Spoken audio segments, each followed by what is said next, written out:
안녕하세요, 사이먼입니다. 얼마 전에 제가 스크린펜이라는 맥OS용 툴을 만들었습니다 라는 영상을 올렸었는데요. 이 툴을 개발하면서 이 챗 GPT의 도움을 많이 받았는데 그에 대한 이야기를 조금 해볼까 합니다. 저는 이 애플 관련 소프트웨어 개발은 완전히 처음 해봤거든요.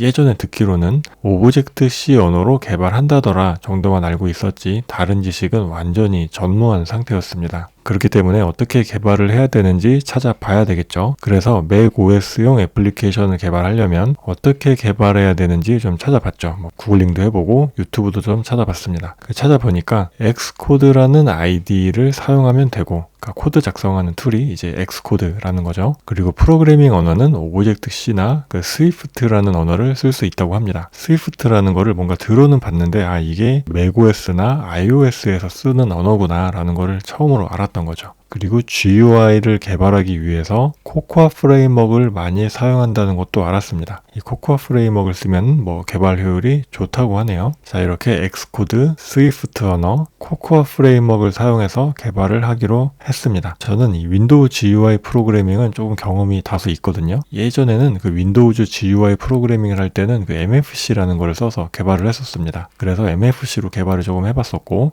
최근에는 단넷으로 윈도우즈 GUI 프로그래밍을 꽤 많이 해봤거든요. 그래서 맥OS도 비슷하지 않을까 싶었고, 그래서 그냥 무턱대고 일단 시작을 했죠. 그러나 이 처음 접하는 이 스위프트 언어, 그 다음에 코코아 프레임워크는 그렇게 쉽게 익숙해지지는 않더라고요. 문법도 모르고 이 코코아 프레임워크가 어떻게 돌아가는지 전혀 모르는 상태다 보니까 이거에 익숙해지는 장벽이 꽤나 높게 느껴지더라고요. 문법은 찾아가면서 하면 그나마 그래도 해결할 수 있는 것들인데, 특히 이 코코아 프레임워크는 정말 너무나 생소했습니다. 일단 각 창의 라이프 사이클 이런 거 전혀 모르겠고, 그 다음에 간단한 이벤트를 생성하는데도 굉장한 삽질을 했던 것 같아요. 예를 들어서 새 창을 하나 띄우는데도 되게 많이 삽질을 했고, 그 다음에 키 이벤트 하나 넣는 것도 좀 삽질을 했던 것 같습니다. 스토리보드라는 GUI에서 뭔가 마우스로 뭔가 쭉 긁었다가 화살표로 소스 코드에다가 연결을 한다는 것 자체가 굉장히 생소했습니다. UX를 왜 이런 식으로 설계했을까 싶은 정도였거든요.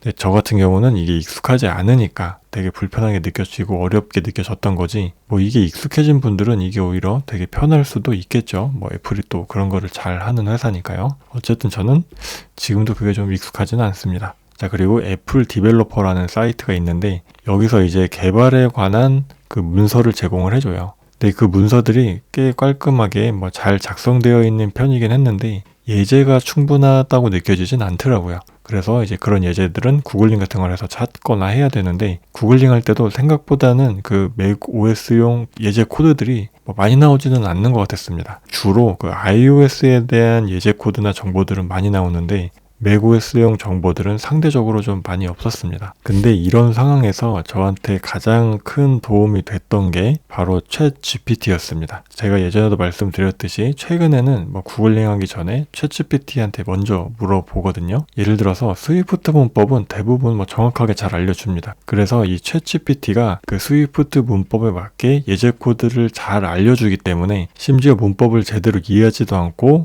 소스 코드를 가져다 쓸 수도 있었습니다. 그리고 이 소스 코드를 작성하다가 문법에 맞지 않게 작성해서 뭔가 컴파일 에러가 생기면은, 저는 아직 이 스위프트 문법이 익숙하지 않기 때문에 이게 뭐가 잘못됐지 헤매요. 그럴 때 그냥 코드 블럭을 쭉 긁어다가 챗GPT한테 던져준 다음에 잘못된 부분 알려주세요 라고 질문을 하면 문법 오류를 바로 찾아줍니다. 이거 정말 너무 편리하죠. 그 다음에 이벤트를 생성하는 예제 코드, 새 창을 띄우는 예제 코드, 창을 투명하게 만드는 예제 코드, 아랄트 창을 뭔가 커스터마이징하는 예제 코드, 이런 것들이 챗GPT 덕분에 쉽게 정보를 얻어가면서 코딩을 이어나갈 수 있었던 거죠.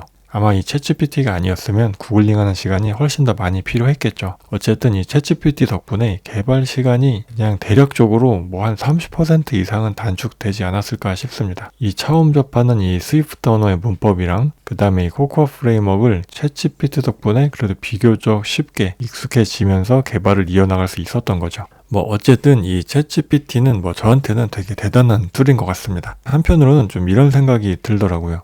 이제 앞으로는 뭔가 이 소프트웨어 기술적으로 전문성 없는 개발자들이 상당히 많이 늘어날 것 같다는 생각이 들었습니다. 왜냐하면 이 챗GPT가 예제 코드를 잘 알려주기 때문에 이론을 깊이 있게 몰라도 되는 것 같습니다. 예를 들면 이 문법이나 소스 코드 내용을 그냥 적당히만 이해하고 코드 블럭을 잘 조합하고 조금만 응용을 하면 기능은 일단 작동합니다. 그래서 이론적으로 더 공부할 필요가 없게 되는 상황을 만들기도 하는 것 같아요. 그래서 앞으로는 비교적 간단한 소프트웨어들은 전문 지식이 없어도 충분히 개발 가능한 세상이 되어가고 있다고 생각됩니다. 뭐 이게 좋은 건지 나쁜 건지 아직은 솔직히 저도 잘은 모르겠어요.